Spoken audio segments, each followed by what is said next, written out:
Assalamualaikum warahmatullahi wabarakatuh.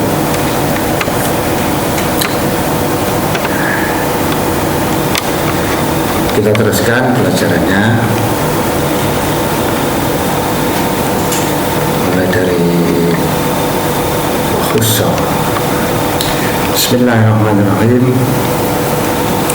Alhamdulillahirabbil alamin. Wassalatu wassalamu ala asyrofil anbiya'i wal mursalin Sayyidina Maulana Muhammadin wa ala alihi wa sahbihi ajma'in. Qala al-mu'allif rahimahullah ta'ala wa nafa'ana bihi wa bi ulumihi fid dharain amin. Bismillahirrahmanirrahim. Wa khussa. Ya, siap katanya. Wa khussa lan dikhususake kan Nabi sapa Gusti Kanjeng Nabi sallallahu alaihi wasallam dikhususake fin nikahi ing dalem nikah bi aqdihi kelawan akade Gusti Kanjeng Nabi bila waliyin kelawan tanpa wali wabila syuhudin lan kelawan tanpa saksi wabila maharin lan kelawan tanpa mahar wabila idnin lan kelawan tanpa idin minal mangkuhati saking wadon dan dinikahi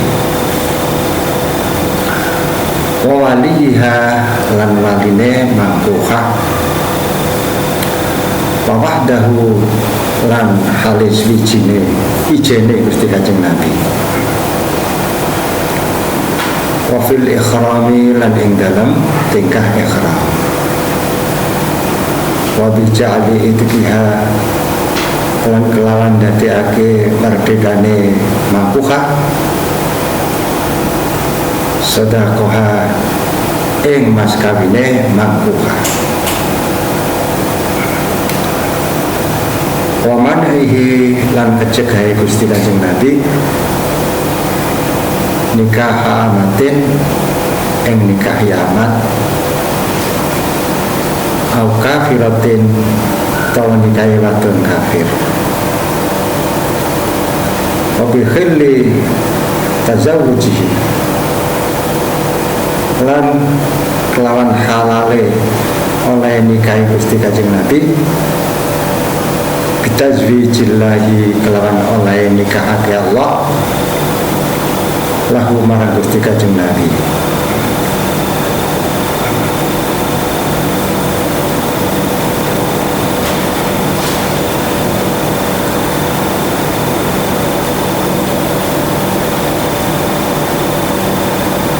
wa amrihi lan perintahi Gusti Kanjeng Nabi bitahyiri nisaihi kelawan nyekarep pira-pira garwane Gusti Kanjeng Nabi matahrimi nikahihinna lan harame nikahi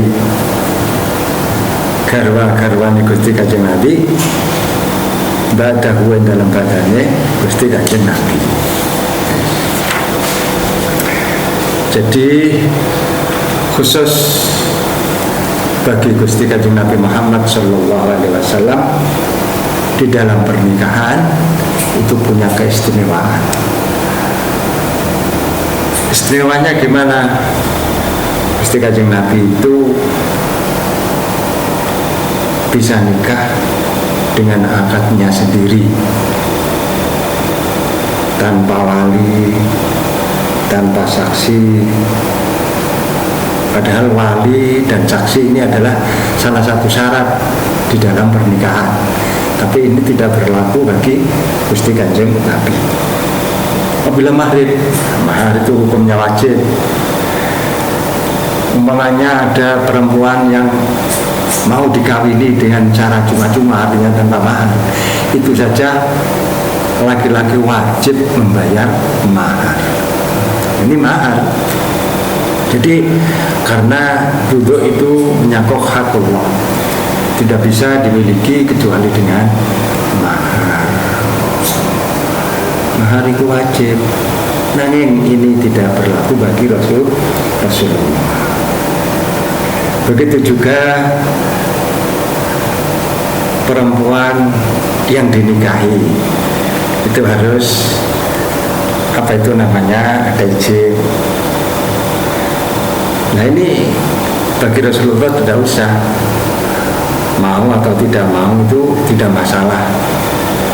Kalau Rasulullah sudah ada niat mengawini perempuan itu, jadi tidak perlu ada izin dari imam buka, begitu juga dari walinya. Rasulullah bisa mengangkati dirinya sendiri, itu berlaku bagi kepribadian Rasul, juga berlaku bagi orang lain. Artinya Rasulullah bisa mengawinkan orang lain dengan dirinya sendiri tanpa ada biaya dari perempuan atau laki-laki.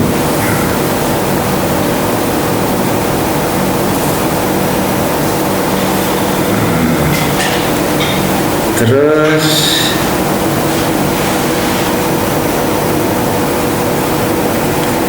artinya Rasulullah itu bisa menjadi wakil dari dua belah pihak.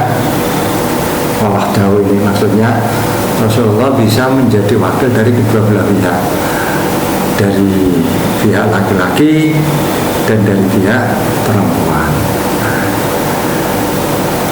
Ini hanya berlaku bagi Rasulullah. Selain Rasulullah gimana? Tidak, harus ada wakil, apalagi wali misalnya. Wali itu harus mewakilkan pada orang yang menikahkan.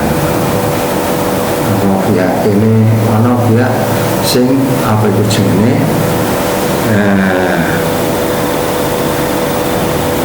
menikahkan dan yang dinikahi. Kemudian Rasulullah Gusti Kanjeng Nabi itu juga halal melaksanakan pernikahan di waktu ihram. Di waktu ihram bisa menikahi dan bisa menikahkan. Ini bagi Gusti Kanjeng Nabi, karena selain Rasulullah tidak boleh akad nikah di dalam keadaan ihram, baik yang dinikahkan atau yang menikahkan. Karena ada hadis sahih kan Ibnu Abbas, anna Nabiyya sallallahu alaihi wasallam nakaha Maimunata wa huwa muhrim. Ini Rasulullah ketika menikahi Maimunah itu dalam keadaan ihram. Tetapi hadis ini lagi akhirul riwayat annahu kana halalan, kama Ibnu Abbas. Kemudian berikutnya mengenai mas kawin. Kalau Rasulullah mengawini atau menikahi perempuan dari boyongan itu artinya menjadi budak. Jadi boyongan dari orang kafir, karena orang kafir kalah dalam pertempuran, kemudian perempuan-perempuannya menjadi boyongan. Salah satu di antara boyongan itu kalau diminati oleh Rasulullah maka bisa dikawini dengan cara memberi mahar kemerdekaannya, karena Rasulullah tidak boleh mengawini amat. Sekarang dimerdekakan, ya, dan merdekanya itu sebagai mahar bagi perempuan dari boyongan yang dinikahi oleh Rasulullah. Wabijak li idkiha sedaqoha. Kemudian berikutnya tadi sudah saya singgung, Rasulullah tidak boleh mengawini seorang amat, juga tidak boleh mengawini perempuan kafir, tidak boleh mengawini seorang kafir. Kemudian kekhususan lagi, Rasulullah ini bisa menikahi perempuan dengan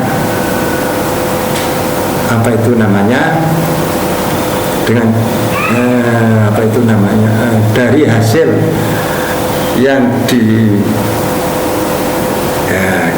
Rasulullah bisa mengawini dengan akad yang atau boleh mengawini perempuan yang dikawinkan oleh Allah kepada beliau. Jadi Allah mengawinkan Rasulullah dengan seorang perempuan. Jadi tanpa ada akad, ya ini sudah menjadi sudah menjadi istrinya karena sudah dikawinkan oleh Allah.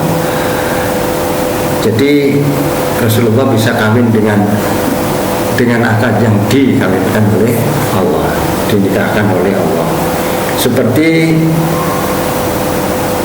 Rasulullah dinikahkan dengan istrinya Zaid bin Harisah. Zaid bin Harisah itu adalah anak angkat Rasulullah. Ketika Zaid bin Harisah ini meninggal, maka istrinya dikawinkan oleh Allah pada Rasulullah Shallallahu Alaihi Wasallam. Itu Zainab, istrinya bernama Zainab bintu Jahsh. Ini dikawinkan oleh Allah pada Rasulullah dan Nabi Muhammad Shallallahu Alaihi Wasallam. Kemudian di dalam kehidupan berumah tangganya, kalau yang namanya perkawinan itu kan ada cerai, ya kan? Ada cerai. Nah, ini tidak berlaku bagi Rasulullah. Artinya begini, Rasulullah tidak akan mencerai istrinya kecuali kalau istrinya itu menginginkan. Jadi Rasulullah memberi kebebasan pada istri-istrinya, kalau kamu mau hidup bersama saya silakan, tidak mau, kalau tidak mau ya terserah. Artinya bitakhir ini saya itu artinya begitu. Jadi kamu boleh tetap menjadi istriku atau kamu udah cerai. Jadi Rasulullah tidak pernah mencerai kecuali dari permintaan istrinya sendiri. Rahu bitakhir nisa'i.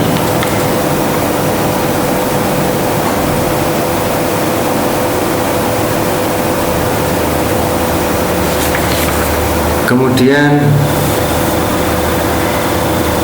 istri Rasul, istri Gusti Kanjeng Nabi tidak boleh dikawini oleh orang lain setelah Nabi. Jadi ikraman ini ya. Jadi tidak boleh dikawini oleh orang lain setelah dikawin oleh Rasulullah. Setelah dikawin oleh Rasulullah tidak boleh dikawini oleh orang lain.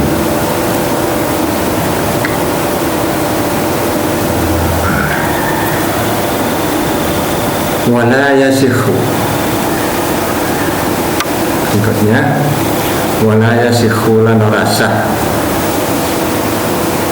nikahu ghairihi, apa nikahe liyane Gusti Kanjeng Nabi,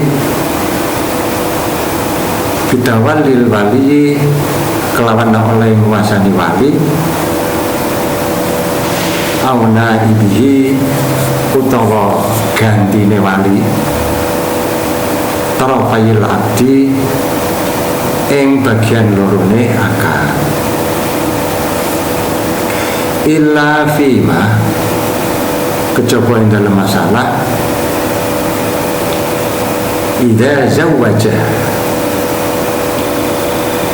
nalikane ngawinake sapa wali binta benihi ing anak wadone anak lanange wali, bintabnihi ing anak wadone anak lanange wali, dikawinake ibna ibnihi ing anak lanange anak lanange wali. Maknanya ping pindho ya, ibna ibnihi ing anak lanange wali. Jadi artinya begini, selain Rasulullah tidak boleh menjadi wali di kedua belah pihak. Artinya yang mengawinkan, dari pihak yang mengawinkan, mengawini, dan yang dikawini. Kalau Rasulullah bisa ya sekaligus menjadi wali yang mengawini dan yang mengawinkan.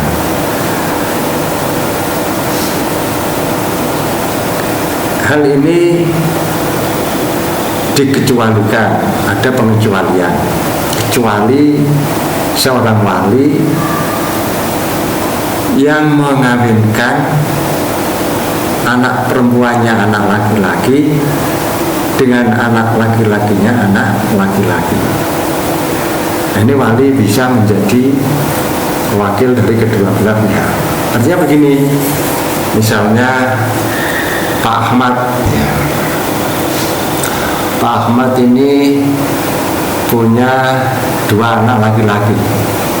Pak Ahmad punya 2 anak laki-laki, namanya Osman dan Ali misalnya. Pak Ahmad punya anak laki-laki, 2 anak laki-laki, Osman dan Ali. Osman punya anak perempuan, Ali punya anak laki-laki. Ya, anak laki-lakinya Osman ini dikawinkan dengan anak perempuannya Ali. Ini Ahmad bisa menjadi wakil dari kedua belah pihak. Mbaknya ini Pak Ahmad ini. Nah, ini maksudnya wali bisa mengawinkan cucu istrinya dari anak laki-laki dengan cucu laki-lakinya dari anak laki-laki yang lain. Nah, ini kalau begitu wali itu boleh menjadi wakil dari kedua belah pihak. Udah jelas ya. Kalau yang belum paham nanti bisa ditanyakan. Wa yustaratu lan disyaratake ridhal mar'ati apa ridhone perempuan bin nikahi kelawan nikah illa fi tazwijil abi kejaba ing dalam oleh ngawinake bapak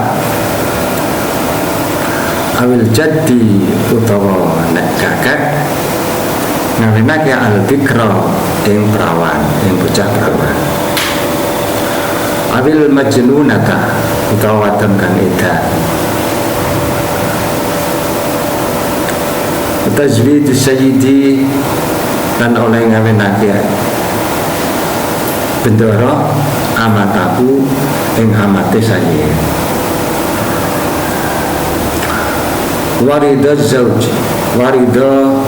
zauji lan disyaratake apa ridane laki-laki bihi kelawan nikah illa fibnin kejaba ing dalam anak lanang sohirin kang cilik laisa majnunan laisa kang ora ana sapa ibnun sohir mau ora niku majnunan iku wong edan wala majbunan lan ora wong sing diketok dakare wala yanaqidu lan ora sah apa nikah illa bila tazwij kejaba kelawan lafal tazwij awil ingkahi utawa kata nikah. biologis. Jadi tadi selain Rasulullah tidak bisa menjadi wakil dari kedua belah pihak, kecuali wali yang menguasai kedua belah pihak, yaitu mengawinkan cucu istrinya dari anak laki-laki dengan cucu laki-lakinya dari anak laki-laki. Kemudian di dalam pernikahan ini izinnya mangkuhah, izinnya perempuan yang dinikahi ini juga diperhitungkan, artinya dibutuhkan izin dari perempuan yang mau dinikahkan, kecuali wali, baik itu ayah atau nek atau kakek, kecuali mengawinkan anak perempuannya yang masih gadis. Kalau perempuan yang masih gadis tidak usah dimintai mintai penjelasan atau dimintai izin. Kamu tak kawinkan ya dulu, gak usah. Biasanya kalau membentuk ibu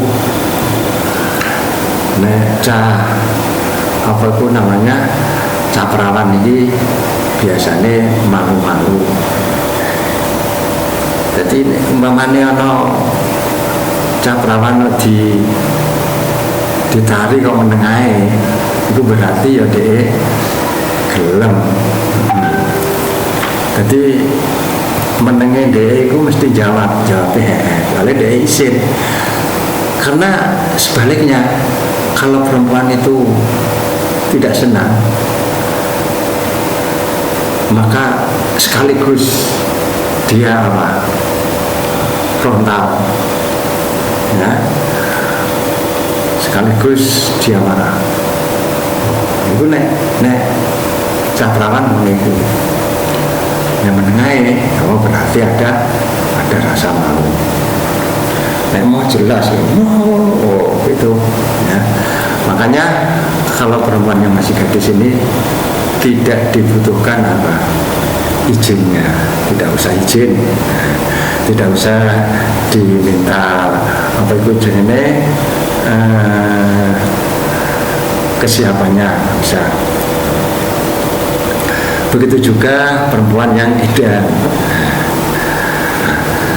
termasuk tidak harus memerlukan izin dari mangkuhah lagi adalah sayyid ketika menikahkan budaknya atau amatnya. Di dalam pernikahan bukan hanya perempuan yang dimintai persetujuan, laki-laki juga dimintai persetujuan. Gimana nak?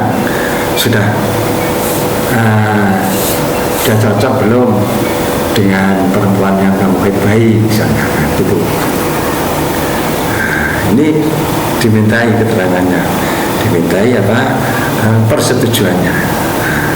Oh ya, udah setuju. Oke, kalau begitu, ya. Jadi laki-laki juga dimintai keterangannya atau kesiapannya, kecuali wali yang menikahkan anak laki-lakinya yang masih kecil, ya, anak yang masih kecil dikawinkan. Nah, kalau sekarang itu, kalau zaman dulu namanya disebut menurut istilah Jawa ujungnya kawin gantung. Kawin gantung itu anaknya masih kecil, jadi sudah dikawinkan oleh walinya. Jadi sing rembukan ya kedua wali itu, waline perempuan dan waline laki-laki, ya, namanya kawin gantung. Ya, cara wong Jawa ngono kawin gantung. Ini biasa, hukum biasa, ya. Cah cilik dikawinno karo waline, kecuali kalau anak laki-laki yang masih kecil itu edian atau majbu, artinya diketok dakari, itu rasa dan statusnya nikah itu tidak bisa disebut sah tanpa ada kata tazwij atau kata nikah. Ya seperti apa itu namanya, definisi nikah tadi yang kemarin sudah kalian pahami. Syara'nya aktun yutabaru fi lafdzun nikah. Nah itu akad yang melibatkan atau yang membutuhkan lafal nikah atau sepadanya lafal nikah, yaitu tazwij. Makanya nikah ini tidak bisa dianggap sah kecuali dengan lafal tazwij, lafal nikah atau lafal tazwij. Faslun fi bayanil awliya wallahu a'lam bishawab. Sampai di sini dulu. Insyaallah kita sambung dengan waktu. Kamu jangan lupa belajar ya. Wassalamualaikum warahmatullahi wabarakatuh.